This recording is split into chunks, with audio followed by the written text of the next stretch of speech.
मगर अल्पसंख्यक खासतौर पर मुसलमानों पर जो कहर टूटा है वो किसी से छुपा नहीं है। ये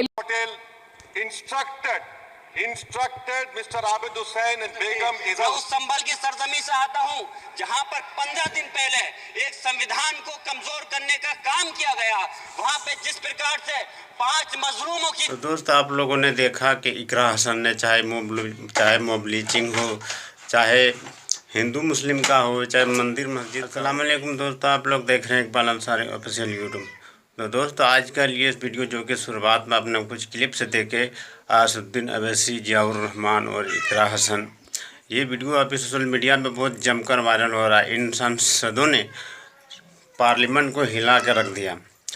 चलो इकरा हसन की बात करते हैं कि इकरा हसन ने ऐसा भाषण दिया पार्लियामेंट में, सांसद में पूरे हिला कर रख दिया। और मुझे जब मैं पहली बार इकरा हसन का ये वीडियो देखा तो मुझे बहुत अच्छा लगा, तो मैं अपने चैनल में शेयर करना ज़रूरी समझा। तो वीडियो में आखिर तक बना रहिए और अपनी राय कमेंट बॉक्स में ज़रूर दें। मैं सबसे पहले संविधान बनाने वालों की दूरदृष्टि को सलाम करती हूँ। एक युवा सांसद के तौर पर मैं अपनी उम्मीदों को संविधान के साथ जोड़कर खास तौर पर ये बताना चाहती हूँ कि आज हमारे देश में पिछड़े, दलित, अल्पसंख्यक समुदाय को किस तरह अपने संवैधानिक अधिकारों और आज़ादियों की हिफाजत के लिए हर रोज़ मुश्किलों का सामना करना पड़ रहा है। Doctor B.R. अम्बेडकर के कथन से अपनी बात रखना चाहती हूँ। उन्होंने कहा था, मुझे अपने भारतवर्ष पर फक्र है कि जिसके पास ऐसा संविधान है जो लोकतंत्र, समाजवाद और सेक्युलरिज्म को संजोता है। लेकिन आज ऐसा लगता है जैसे संविधान की किताब तो है पर इसे चलाने वालों का ईमान गुम हो गया है।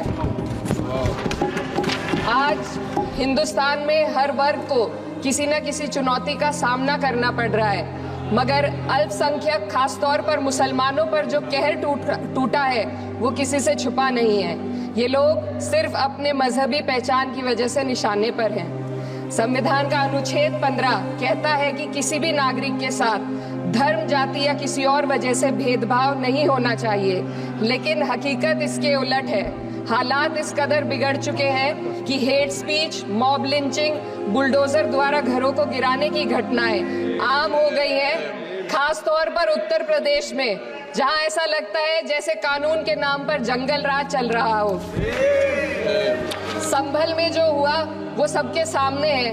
पुलिस के संरक्षण में निर्दोष लोगों की हत्या की गई और सरकार ने चुप्पी साध ली। अल्पसंख्यकों पर हिंसा बढ़ती जा रही है, मगर सत्ता में बैठे लोग या तो आंखें मूंदे हुए हैं या फिर इन घटनाओं को बढ़ावा दे रहे हैं। हद तो तब हो जाती है जब न्यायपालिका की बात भी अनसुनी कर दी जाती है। सुप्रीम कोर्ट ने मॉब लिंचिंग पर 11 सूत्रीय निर्देश जारी किए थे। इसमें साफ कहा गया था कि राज्य सरकारें और पुलिस इस तरह की घटनाओं को रोकने और दोषियों पर सख्त कार्रवाई करने के लिए जिम्मेदार है, लेकिन आज भी इन निर्देशों पर अमल नहीं हो रहा है। हाल ये है कि मॉब लिंचिंग को रोकने की बजाय सत्ता में बैठे लोग आग में घी डालने का काम कर रहे हैं। उनकी जुबान से ऐसी बातें निकलती हैं जो नफरत को और बढ़ावा देती है। ये अशांति अब इतनी गहराई तक फैल चुकी है कि हमारे समाज के धर्मनिरपेक्ष चरित्र पर गंभीर सवाल उठ रहे हैं। साल की शुरुआत में ही कई राज्यों में दुकानदारों को अपने नाम बोर्ड पर लगाने के लिए मजबूर किया गया। इसे सेहत और सुरक्षा के कानूनों का हिस्सा बताया गया, मगर असल मंशा कुछ और थी। ये कदम खास तौर पर मुसलमान दुकानदारों को निशाना बनाकर उठाया गया ताकि उनकी रोजी रोटी पर चोट की जाए। पिछले हफ्ते मुरादाबाद में एक मुस्लिम डॉक्टर को हिंदू बहुल्य मोहल्ले में घर खरीदने पर विरोध झेलना पड़ा। वजह बताई गई कि इससे मोहल्ले की सामाजिक शांति बिगड़ जाएगी। अब आप ही बताइए, क्या ये वजह सही है, जायज है? असल में ये छोटी बड़ी घटना इस बात का सबूत है कि सांप्रदायिकता को बढ़ावा देने वाले बयान और नीतियां हमारे समाज को अंदर से खोखला कर रही है। उत्तर प्रदेश में यति नरसिंहन ने बेहद घटिया बयान दिया, लेकिन सरकार इन बयानों पर कोई कार्रवाई नहीं कर रही। हेट स्पीच न केवल जनमानस के विचारों को प्रदूषित करती है, बल्कि इससे अब संवैधानिक पदों पर बैठे लोगों को भी प्रभावित कर दिया है। अभी हाल ही में माननीय उच्च न्यायालय इलाहाबाद के माननीय न्यायाधीश ने ऐसे बयान दिए जिसका संज्ञान खुद सुप्रीम कोर्ट को लेना पड़ा। संविधान के अनुच्छेद 29 और 30 ने अल्पसंख्यकों को उनके मजहबी और सांस्कृतिक हक दिए हैं ताकि वो अपनी पहचान को बचा सके और अपने संस्थान चला सके, लेकिन आज उन्हीं हकों पर हर तरफ से चोट की जा रही है। वक्फ जैसे बिल लाकर उनके धार्मिक अधिकारों को छीनने की कोशिश की जा रही है। आज अल्पसंख्यक समुदाय को संविधान द्वारा दिए गए अपने बुनियादी अधिकार पाने के लिए लंबी लड़ाई लड़नी पड़ रही है। ऐसे कई मामले अदालत ने न्याय देकर संविधान की रक्षा की है, लेकिन अदालती प्रक्रिया में जो समय लगता है उसकी वजह से देश के सामाजिक ताने बाने को भारी नुकसान उठाना पड़ता है। मिसाल के तौर पर इलाहाबाद हाई कोर्ट ने 2004 के मदरसा एक्ट को रद्द कर दिया था, जिससे मदरसों के संचालन पर सवाल उठे।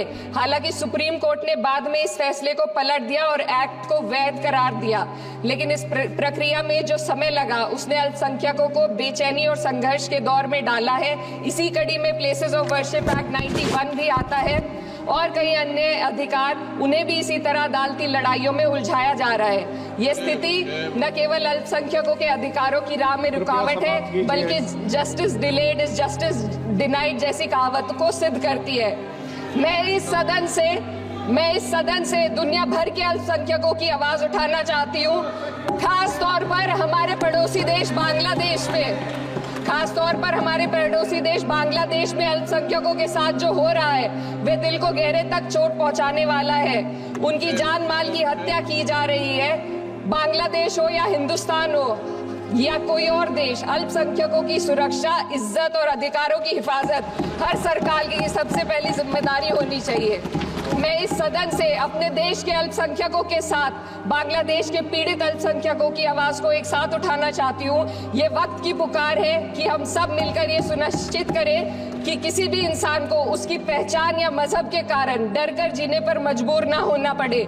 जहाँ हक छीने जाते हैं वहाँ अमन खो जाता है। ये बात हर सरकार को समझनी चाहिए। अगर हम सच में अपने संविधान का सम्मान करना चाहते हैं तो हमें नफरत और भेदभाव को खत्म करना होगा। हमें ये दिखाना होगा कि ये मुल्क हर वर्ग, हर जाति, हर धर्म और हर समुदाय का है, और जब तक ऐसा नहीं होगा तब तक संविधान की आत्मा सिसकती रहेगी। सर, अपनी बात को खत्म करते हुए मैं एक शेर अर्ज करना चाहती हूँ। ये दाग दाग उजाला, ये शब गजीदा शहर, वो इंतजार था जिसका ये वो शहर तो नहीं। लेकिन अगर इस सदन में बैठे हम सभी सदस्य ये ठान ले कि हमें संविधान के मूल्यों को लागू करना है और उसे लागू करने का प्रयास करें, तो वह सुबह जरूर आएगी जिसके लिए लाखों भारतवासियों ने अपने जानों की कुर्बानी दी थी।